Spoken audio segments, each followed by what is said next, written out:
SOCMED detox.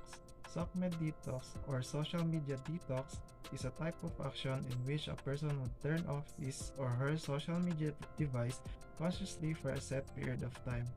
A study shows that not spending too much time on social media benefits the life and mental health of a person. Meditation. Developing well a moral courage requires a mental strength training, and one of the most famously used training is through meditation. As a meditation improves the focus, attention, and self-control of a person, which is a very necessary attribute improving the mental strength of a person.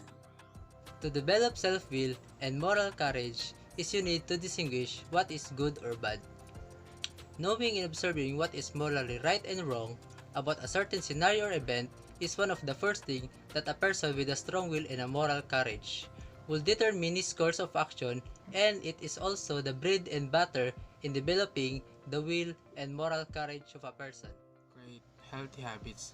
Self-gratification is a type of failure in which a rational self has been overpowered by an opportunity which is caused by greed. Creating healthy habits is one way in developing will and moral courage through the practice of self-discipline. Developing self-discipline is one way in preventing self-gratification. Act first, feel later. If you hesitated in helping someone or doing something that you think is morally right just because you are afraid of the consequences or the outcomes of your actions, then you would limit and cripple your potential in developing will and courage. As the saying goes, it's better to try and fail than not to try at all. Practice self-awareness. Self-control is about understanding yourself. Being aware of what you feel and learning when to speak up is one of the essential in cultivating the will and moral courage of a person. Choose your crowd. Building a relationship with persons who have plausible self-control habits will help you construct yours.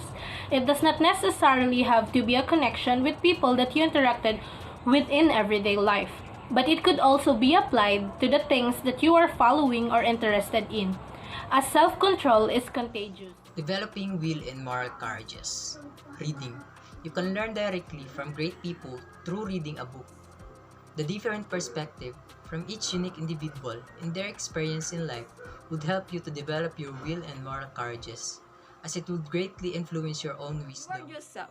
Knowing how to reward yourself for the things you do could be correlated in developing the will and moral courage of a person, as this simple activity that you do for your own self helps you know your own worth, and this could be a good starting point in nourishing a person's mentality, and this would naturally snowball and be applied in a larger scale view of things. Remember what you really want. A stove without a fire would be pointless. A goal without an effort would be irrelevant. It's just the same thing as learning. If you don't remember the things you have learned when it matters the most, then everything will be for naught. Sometimes we just forget what is right or wrong, especially when we are being unfair or biased. So being aware when it matters the most is one of the main essentials on developing moral courage and will.